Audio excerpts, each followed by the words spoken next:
doing this morning? It's going to be a beautiful, beautiful day. A little over cloud cover this morning, but it's breaking free up here. I woke up in Cheyenne this morning, and got to go about an hour north of Cheyenne, the town of Wheatland. Wheatland? I think that's the name of the town. Yep, Wheatland. And you can look it up on Google Earth, or probably just on YouTube, just regular internet. This ranch, it's a dude ranch up in Wyoming. It's called the Flying X Ranch. And I don't know the facts, but usually the way these things work is somebody, either a family owns it or investors own it. Investors will buy a bunch of property, and it's an old ranch, regular normal ranch, and what they'll do is over on the side somewhere they'll build a whole bunch of little cabins, and they'll invite people up to pretend to be cowboys, to play cowboy for the day, and they come up for the weekend or the week or whatever. It's a vacation destination. Well, the way I understand this one is there's a bunch of investors on this one. It's not a family owned, I don't think. And they come up and they own the land. And Joe's father had a bunch of cattle, or could buy a bunch of cattle, and he rented the pasture land from them. So there's a ranch, but they don't have to buy. The investors don't have to buy the cows. They just rent the land out to a third-party rancher, and the rancher puts cattle out there, and then people come up and enjoy the ranch on the dude ranch, and it's like a vacation. Well, they put the cows on there in the spring, they take them off in the fall. Well, it's getting that time, they need to take them off in the fall. The grass, it's not dead yet, but it's getting ready to go dormant, and it's time to take the cows off the grass and put them into a feedlot somewhere. And I don't know the facts on that. I might get that information later. But they'll take them to a feedlot, fatten them up, and then eventually off to the slaughterhouse. So, last spring, or May, I think it was, back in May, Joe's father passed away. And normally it'd be Joe's father out here doing all this stuff, but he's not around anymore, so it falls to Joe. So Joe's going to come out. He's just kind of going to oversee the thing. I don't think he's going to be on a horse or anything like that. I'm not going to be on a horse. I'm going to be out there filming, just documenting it. For one, for me, for YouTube. But for two, I'm going to do a lot of documentation for him, so he can make some kind of a family, a documentary movie or whatever. And it'd be good for his family. So, and I don't know if I'll put that together. I'll just give him the footage and let him put it together. I don't know. I've yet to be seen. But I'm going to be filming with this camera. And yesterday, I bought a new little camcorder, a little Canon camcorder. And it's just going to be a secondary camera for me. But I figured today, Joe could use it. He can walk around. It's small enough. He can put it in his pocket, pull it out, film something he wants to see, and we get double footage that way. We get his footage and my footage, and he might see stuff that my eye doesn't catch. So that's my plan for the day, today and tomorrow.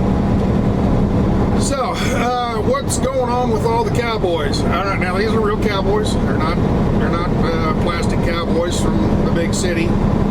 They're real working cattlemen.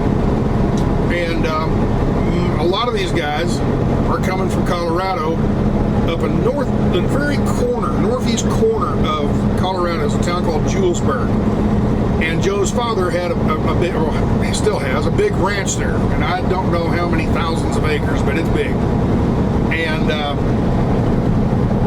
so they're all coming up, because they spend their days ranching and taking care of the cattle that are down in Colorado. They're leaving to come up to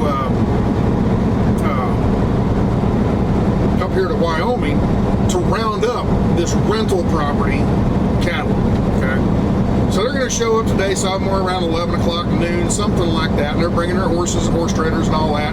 Maybe their families. I don't know how this all operates. I think it's the same thing as my grandpa did, just much bigger, okay? And instead of 4 or 5 guys rounding up 40 head of cattle, 50 head of cattle, it's going to be 50 guys rounding up 800 head of cattle.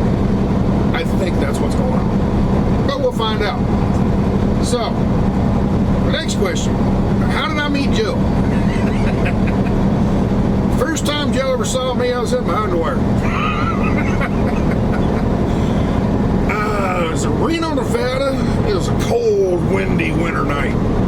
Now, up in Reno, and I was heading out to California. The company I was working for, I was taking a load out to, I think Sacramento or someplace out there. Anyway, come across Nevada and got to Reno and realized that Donner Pass in California was closed down because of snow. They had it all locked up. And so trucks would come in and get in the truck stop, and the truck stops kept getting more and more full on the side of the roads, shoulder of the roads. It just kept filling up, filling up. I got lucky. I got into the truck stop in time, and there weren't any parking spaces left. But here's all the parking spaces, and there's that one where you really shouldn't park, but you do anyway because there's nowhere else. Well, Joe was parked this way, and I pulled up, and I wanted to get my trailer as far out of the lane back there as possible. So I got right up nose to nose. He had a Peterbilt just like this. It was an 07 Peterbilt. He had just bought it, brand new. I had an 06 Peterbilt, and the hoods were the same exact hood. So I brought my hood up within about 7 or 8 inches of his hood. Really, really close. He was asleep at that time. It was like 11, 10, midnight, something like that, when I pulled in.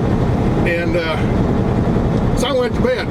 I woke up the next morning, I sat up I didn't have this big bunk. I had a normal size sleeper, and the bed's right here, So I sat up and I throw the covers off, and I sat up, and I'm sitting in my underwear. And there's Joe looking right at me. And I'm like, all right. So anyway, that's how I met Joe. And I must have impressed him. Nah, just kidding, Joe. Just kidding. But anyway, we got up. I got out, and I apologized for parking so close to his truck. He understood. He goes, "Yeah, I know you're trying to." It's kind of a unique situation because it was so crowded in there that day. And so we sat there for about 2 days waiting for the mountain to get cleared up.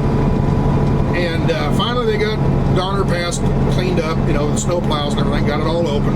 And then there was this huge mad rush of trucks heading up over the mountain. Well, anyway, while we were there, I went out and introduced myself, said hi, and sorry for parking so close. And so we went in and ate breakfast at the truck stop. And you sit around for 2 days, you kind of get to know people. And we went in and played some blackjack. We had a little casino there at that truck stop. We went in and played some blackjack and stuff like that, And right before we left, we exchanged phone numbers, and we've been friends ever since. So, anyway, that's how I met Joe. And anyway, I call him South Dakota Joe because that's where he lives. He's from South Dakota. His father and his whole family and everything's up there north of Rapid City, or not Rapid City.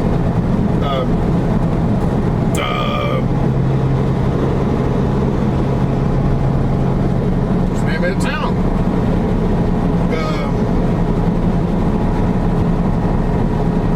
Sioux Falls. So he's they live about an hour north of Sioux Falls up there somewhere. And his dad had a feedlot, and they sold that feedlot. Well, he got all this extra, all this money from this sale of the land and the cattle and everything. They sold all of that, and you got to reinvest it somewhere, or the government takes a bunch of it, capital gains. So he looked around and decided to buy a ranch out in Colorado. So that's how the ranch in Colorado got there. It had been there. He just bought it 5, 6, 7 years ago, something like that. I'm not sure exactly when. I think it was back 2012-ish, I think. I don't know. So anyway, they got the ranch out there, and I guess you kind of know the background of Joe now. So you'll meet Joe later. I don't know. He might be camera shy. I don't know, but If he is, I respect that. If he ain't, you'll meet him. So that's where we're at, what we're doing. We're heading north here. I got another about 40 miles, and that's just to get off the freeway, and then it's off back in there about 30 miles off the freeway on gravel roads. So it's quite a ways. It's kind of remote back here, and I don't know if it looks like what you're seeing right here is pretty much treeless tundra, you know, open expanse. I don't know if the ranch is like that or not. Maybe there's some trees up there. I think it's higher elevation. Right now